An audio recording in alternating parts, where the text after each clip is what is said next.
The earthquake in Haiti on January 12, 2010 was a catastrophic magnitude 7.0 with an epicenter 16 miles west of Port-au-Prince, Haiti's capital. At least 52 aftershocks measuring greater than 4.5 points occurred within the next 12 days. Over 250,000 people have died.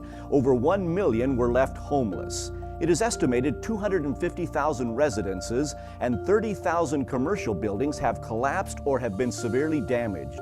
Drive around Port-au-Prince today and you will see huge piles of rubble in places that used to be homes. The devastation can be seen from just about any vantage point in the city. According to the locals, each one of those piles of rubble could be the unintended burial place of people unable to get out before the structure collapsed. No one remains untouched by the loss, even if their homes are still standing, for everyone knows someone who lost family and friends in the quake. A third world economy that was weak at best and decimated by the earthquake is just now getting back on its feet. The Haitians live in tiny, poorly constructed homes made from inferior building products, which in fact contributed to the devastation. It is hard for us to understand a culture where people's day-to-day existence consists of working for their next meal, living next to open running creeks of sewage, and building their homes by purchasing individual blocks or rebar as they can. Little children are taught to carry water first in plastic gallon jugs and graduate to carrying open 5-gallon buckets of water balanced on their heads for long distances, just to provide water for the daily needs of the family. Since the earthquake, many of these people who had so little to begin with are now living in sprawling tent cities that cover seemingly every open space in Port-au-Prince. The United Nations says there are some 400 such tent cities. Most of the tents and tarps will last only weeks or a couple of months at best.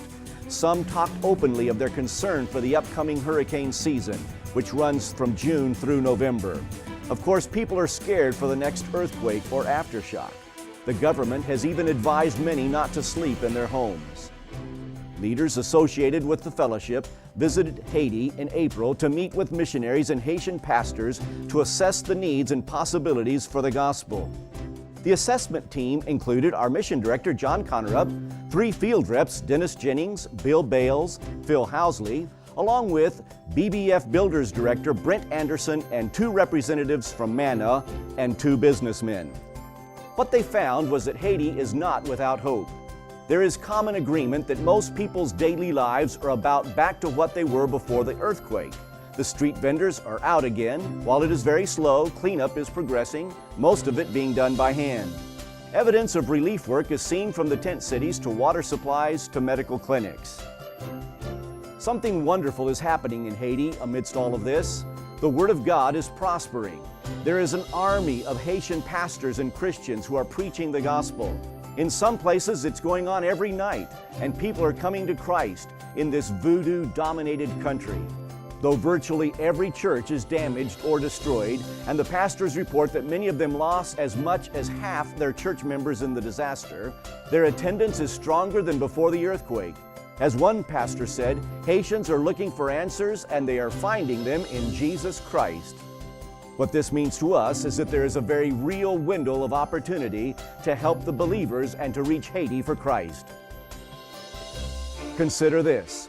There is an army of Haitian pastors and churches who are already doing everything they can with what they have, and God is blessing their efforts. Lives are being changed every day. Our team and the missionaries agree that since the immediate needs for food and medical attention are being addressed, the focus of our efforts and funding need to turn to the spiritual and eternal opportunities. We can undergird the pastors and churches that are already effective in reaching Haitians for Christ. Compared to many places around the world, things in Haiti are relatively inexpensive. In some places, an entire church building can be completed for as little as $15,000. Many buildings can be repaired for much less. Some would require much more. Now is the time for our fellowship to consider what we can do to reach Haiti. A list of projects has been identified and should be completed later this summer with funds already received from our BBFI churches.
This is only a beginning.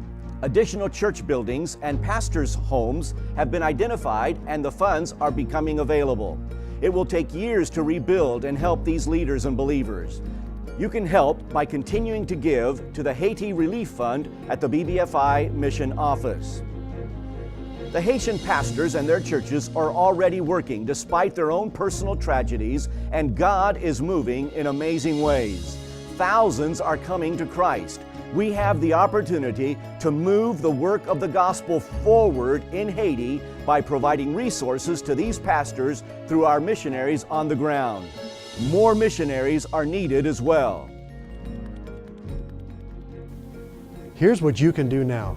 Next Sunday, commit to give to the special Heart for Haiti offering that your church will be taking up.